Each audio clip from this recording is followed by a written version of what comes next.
Yo, what's going on, y'all? What's going on? Welcome back to the channel. We got a lot of things going on, a lot of things that ain't gonna be going on. But it's the new year. We in 2024. Goodness gracious. Um, I remember 2014. I remember 2004. God damn. I remember. Well, I don't remember 1994. Not like that. But speaking of 1994. I do remember one thing. That was a good transition. I wasn't even thinking of that. I'm just a natural, not a national, but I could be a natural national transitioner. Um, Holla at your boy. Speaking of 1994, right? I do have one memory. We was in Chalmette. I could have told this story before. We was in a Schwagman's. I don't know if you know where y'all from. Where y'all at, what state y'all in. But Schwagman's was a grocery store we had in New Orleans, and it was like equivalent to Winn Dixie. You know what I mean? We ain't had that many. I'm trying to think of I can only think of two Schwagman.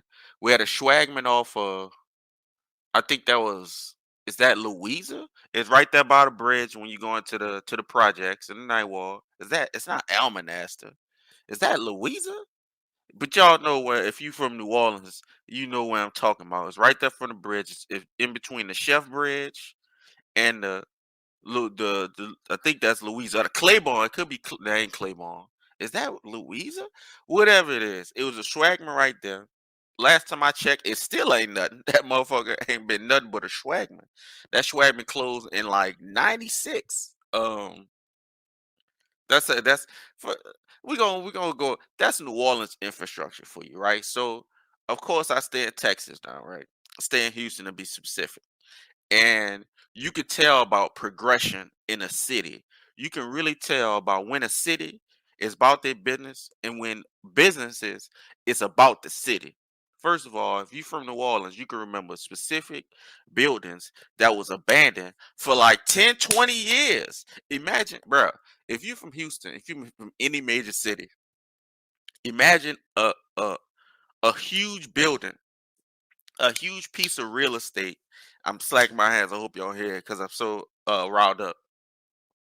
Imagine a huge building or a huge piece of real estate that used to be a grocery store, that used to be a retail store, that used to be a movie theater, that used to be a hotel. And imagine that bitch just be empty, just be nothing. Once they move out, nobody else come in there for like 10, 20 years. So if y'all remember, if off a canal, the Kraus building, that Kraus, I don't know what it is now. I ain't been downtown New Orleans in a while. Whenever I go in, I go to my people house and we go down there. There's no reason for me to go to Canal Street, Bourbon Street. Them days is done.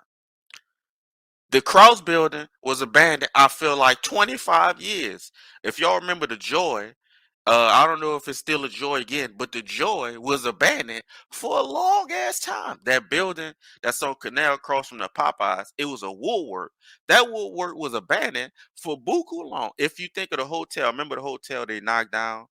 And I believe it's the hotel they knocked down and they killed people in it.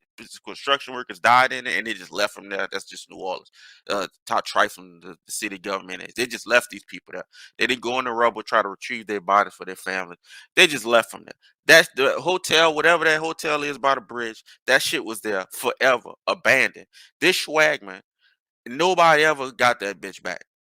They just left this hotel. Imagine that in Houston. Imagine an infrastructure or a building that didn't get swallowed up. I can think of one. I can think of one. And I think it's just bad. I just thought of one. I just thought of one. On Westheimer and Fountain View, where the HEB was, that motherfucker's still up. Now, maybe the building is so big and it's Westheimer, and businesses on Westheimer are very fickle, especially on that part of like between Fountain View and like I would say the Voss Dunvale, Fountainville to Dunvale. Everything is that wishy washy because sometimes you can have a abandoned Walgreens.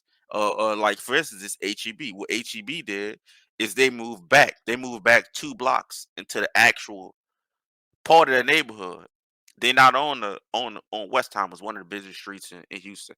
I'm stop talking and stuff like y'all know, like everybody who listen to me is from these places where I'm talking. But if you is, you know what I'm talking about.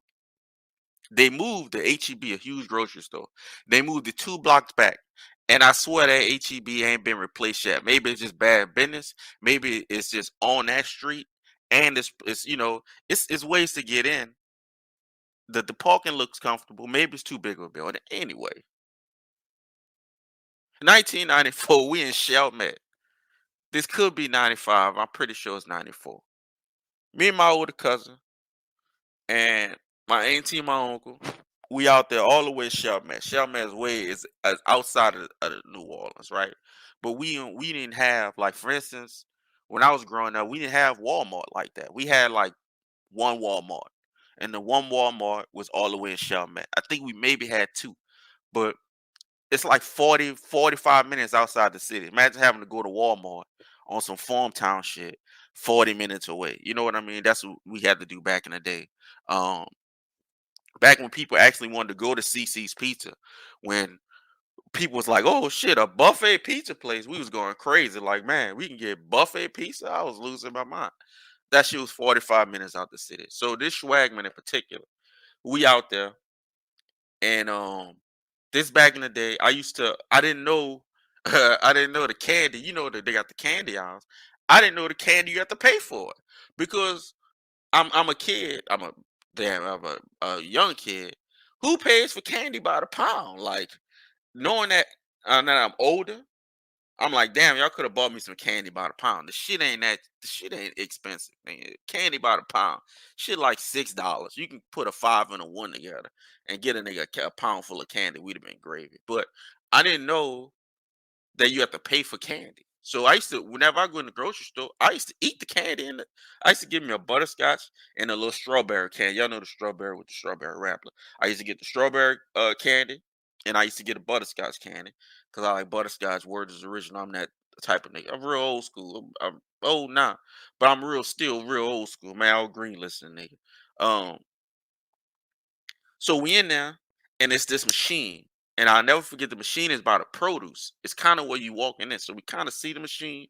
When I walk in, I'm like, damn, what is that? I thought it was like an arcade at first, and so I'm like asking my cousin for a quarter. As we walk past, he's like, man, we got to keep going, cause he's just a little bit older than me. He probably a teenager, 15, 16 at this point. I can't really remember. He probably like 14, and I'm probably like 7, 8. So I see this machine when we walk in. We walk past. We kind of get we didn't get lost. We split up from there and was like, yo, we out. And I go back to this machine by myself, and he there with me. And I didn't have a football team because I hated the Saints growing up. I never liked the Saints. The Saints was trash. I never knew why everybody liked the Saints. I get it. It's a city thing now, but I never liked the Saints ever in my life. Never liked the Saints. Never was a fan. Never was like a fan and then got another team. I never liked the Saints. Right. So I go there and I'm looking, and this is my brand. I'm like, man, I finally get to pick a team, and I get to pick one brand new. So I'll skip past the part. I look at the machine, it's not okay, and they say Jacksonville Jaguars and say Carolina Panthers. And I see that their new expansion team is gonna be for football. We big football heads. Even when I was a kid, I always been into the foosball, right? So I get it. You can make a sticker. So I like print a sticker. Hit it and I print it. It printed it right out. I printed out a Jacksonville sticker and I printed out a Panther sticker. I took the Panthers one. My cousin took the Jacksonville one. So I'm like, okay, this gonna be my new team. So in that grocery store in Chalmette, Louisiana, in a random machine where you could just print a sticker, I printed like a big ass sticker, and I just printed it out and I grabbed it and I bought it and we found them, and then we get to the checkout line. We find out you got to pay for the sticker, so they have to pay for the stickers. Now, granted, I just said niggas ain't want to buy a $6 candy, so now they got to pay for some stickers that we just randomly printed out. Why you don't let niggas pay for the stickers before you print it out? I don't know, but I guess this is the scam. But they wasn't too happy about having to pay for these stickers. So that's when I chose. the Carolina Panthers as my team, and I've had many a time, many a chances. I actually in the rule book, in the fan rule book, the invisible rule book, I would be given a pass for as much trials and tribulations that I've gone through rooting for this team. I should be knighted for still sticking with this team through Kerry Collins, through Jay Delhomme, through Rodney Peete, through Derek Anderson, through all the quarterbacks, Sam Darnold, through whatever's going on right now, trash. Through 1-15 season, Chris Winkie. We won the first game. We beat Minnesota. I was so hyped. This is like 2000, excuse me, maybe like 2001, 2000. I remember sitting in class and I was so hyped the first week we beat Minnesota. And I'm like, it's Minnesota. It's Moss, Chris Gus. I'm like, yo, Drake Reed. I'm like, yo, we beat Minnesota. Oh, it's Super Bowl time. We got Chris Winkie, 29-year-old rookie. I'm like, this old nigga's about to lead us to the heavens. We lose 15 straight. Win 1-15 that year. Win 1-15 that year. So this year where we is trash. This is not even the worst Carolina Panther season. Actually, there's some seasons that it is so bad. Jake Delhomme, 6 turnovers against the Arizona Cardinals when we could have went to the Super Bowl and beat the Steelers easily. We could have beat the Steelers. This nigga had 6 turnovers against the Cardinals and gave away the game. You want to talk about Mr. Parlay himself? This nigga Jake Delhomme gave the game away. I think he either had 5 turnovers or 6 turnovers, but this nigga threw like 5 picks and he gave up a fumble. A fumble. It's worse than any. It's worse than both of the Super Bowl losses, to be quite honest, because we was gonna play the. It was an Arizona Steelers Super Bowl. What? That's an easy dub. That's an easy dub. But I make this decision, and let me tell you what. I don't make good sports decisions. I don't make good sports decisions. So let me get to the other sports team. Only got 2 sports teams. Baseball, I'm gonna stay neutral. Even though I have I could just pick a random team. I'd rather stay neutral because I'm feeling like, and then because you older, you can logicize. Logicize is not a word, but you can use logic and logicize things. And I feel like I'll enjoy baseball just more as a fan. Because that way I can hate on everybody and it won't even matter. Yeah, when the Yankees lose, trash. When the Astros lose, trash. Whoever lose in the World Series, you trash. Your pitcher, he gave up a home run, he trash. Boston Red Sox just gave up who got a pitcher who gave up 41 home runs and they paying him 20 million, trash. So I get to do that. And it's so neutral, it's so good. I just feel so good. But basketball. Right? So I was never a basketball guy. In the 90s when Jordan was doing it, I was a Jordan fan. All of us, let me set it straight. Everybody that was alive in the 90s, that was alive to even be able to look at a TV, nigga, not alive like, you drinking Similac. I'm talking about you can look at the TV and see what's on TV, not comprehend. And like when you get in your teens and your 20s and not that part. But you can look at TV and you can be like, man, that's my favorite player. Everybody was Jordan fan. Unless you was in New York, because remember, we didn't have a team. New Orleans didn't have no teams in the 90s. The New Orleans Jazz left a long time ago. So we went a long time with no team. So you got no team, you just kind of root for everybody. Everybody was Jordan fans. I'm just saying that. But I didn't pick the Chicago Bulls as my team because I didn't feel like I could rep Chicago. And this is another thing I want to get into. When I feel about college, I feel like in college, I don't watch college at all. I'm gonna start getting into it just to hate. I'm not gonna pick a team on that either.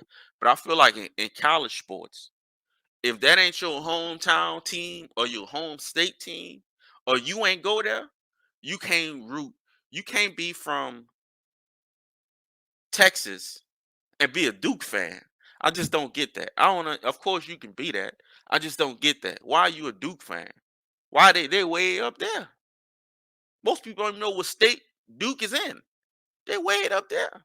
How you a Duke? How you from Bogalusa, but you a Duke fan? I never get that with sports. Bama fans. How you a Bama fan? You from California? You never even been to Alabama. You from Washington State? Why you don't rep the Huskies? You from Cali? And you got USC there, you got UCLA there, whoever, Stanford. I can't name everybody there.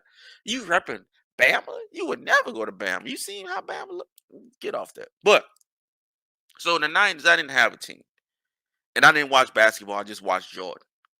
And in the 2000s, I didn't watch basketball really at all. So I didn't see none of the Hornets games. I didn't watch the Hornets. I was doing a lot of other shit in the 2000s and the late 90s, 2000s. Uh and even the late 2000s. I was doing some other shit. But when we lost, no, after Katrina, when I thought we was gonna lose every team, I thought we was gonna lose the Saints. I'm saying we because I'm just New Orleans. I thought they was gonna lose the Saints, the city, and it was gonna lose the Pelicans. It wasn't the Pelicans, it was the Hornets then. So when I found out we wasn't, and I found out Jordan was taking the name back, and they came to Pelicans, which is just a weird name, but it's the state bird. I decided to become a New Orleans Pelicans fan. Awful, another awful, awful decision. And it's awful because New Orleans Pelicans is like being a Pelicans fan is like it's not even we've been in the second round like one time. You know what I mean? Like you can have who people call a generational player. People compare Anthony Davis but they did back then the Tim Duncan. He was the next Tim Duncan. And statistically, you can see that he can put up big stats. But you can also can say that for any really good player that is on a team by themselves that's trash. For instance, DeMarcus Cousins, the Kings was trash. DeMarcus Cousins was averaging like 28, 13, 28, 15. Cade Cunningham, the Pistons is trash, but Cade Cunningham's probably averaging like 25 or whatever he's averaging right now. Because Charles Barkley called it being a studio gangster. When you paying on the team by yourself and you one of the only good players, you get all the shots anyway. You get all the calls, you get all the shots, you get it all. So I became a Pelicans fan, and I'm watching all the playoffs. I'm talking late the 2010s is when I really started to become a Pelicans fan. 2010, 11, 12 is when I really started to get into the city type of mode again, right? Still a Panthers fan, still holding strong. And we been the second round one time is when we swept the Trailblazers and lost to the Warriors. Every loss we had when Anthony Davis in the playoffs was to the Warriors because we was always an 8 seed. And the one time we was a 7 seed, we played Portland, who was a 2 seed that year. And then we beat Portland, and had to play the Warriors again, who beat us again. So we probably lost to the Warriors like 3 times, but we only been in the playoffs like 3 times. You know what I mean? So we wasn't even going to the playoffs like that.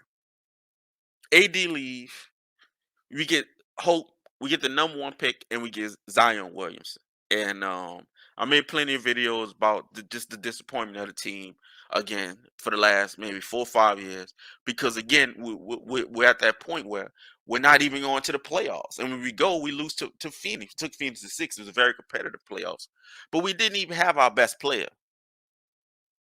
You see what I mean? So being a fan is really fucking tough. I say all that to say this. This gave you a backstory, hell of a backstory, to say this. In 2024, if you are a person like me and you're getting into a sport, like I got into baseball recently, last 2, 3 years, and I know it's tough if you've been watching football, basketball especially, any sport, and you've been into it for so many years. For instance, I just told y'all, Carolina, 1994. Nigga, you know how long ago that was? 1994. We in 2024. That's a long ass time ago that I was a kid, and I became a Carolina Panthers fan. So at any age, whatever age you is right now, and you in the sports, your team is trash. You don't get to enjoy it. Now, I ain't get to enjoy no championship yet. The motherfucking Tampa Bay Buccaneers ain't got to enjoy 2 rings. If you was in the 90s, you know how bad Tampa Bay is one of the, they probably still one of the worst franchises ever. I don't think nothing could fix their all-time record. I'm gonna look it up at some point. I'm gonna post their all-time record. In the 80s and 90s, 70s, whenever they started, they was trash. I'm talking niggas is going 1-15, 2-14 every year. Garbage every year. Like they wasn't even winning 5, 6 games. They was terrible every year, the worst of the worst every year. And they figured out how to win a ring. The Kansas City Chiefs went a long time as just as just neutral land. No man, but what's the word? Motherfucking purgatory. They got a ring. They got a couple rings, and they got one of the best quarterbacks ever, fresh into the game. New England went on a 20-year run.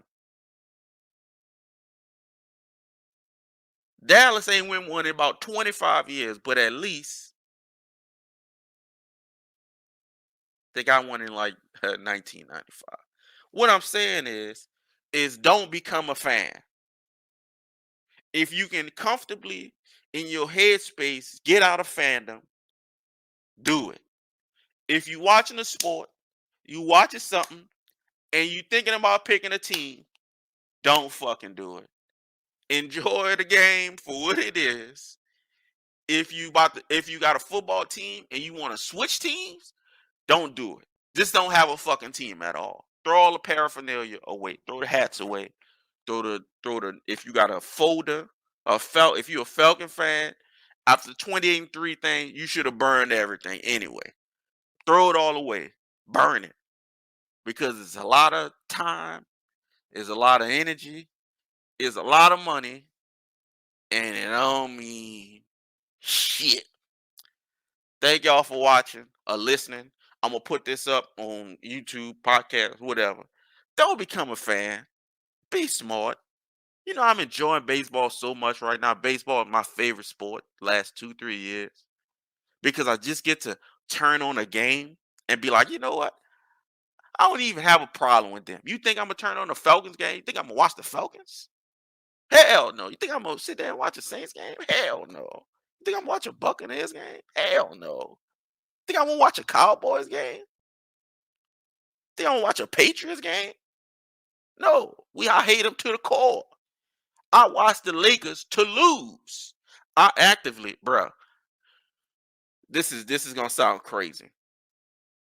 If the Lakers are playing, it's a good chance I'm gonna bet on the Lakers. Because if the Lakers lose, I still win. That's how bad fandom is. That's how bad I want to make myself feel good. I will bet on the Lakers to win. And if because they got LeBron, first of all. And if they win, I win money. And if they lose, I won spiritually. It's just money. Who cares about money when the Lakers are losing? Thank y'all for listening. Goddamn. I might do a video every day. I'm pissed off just thinking about being a goddamn Panthers fan for this long. I didn't know it was this long. Holla at your boy. Jesus Christ.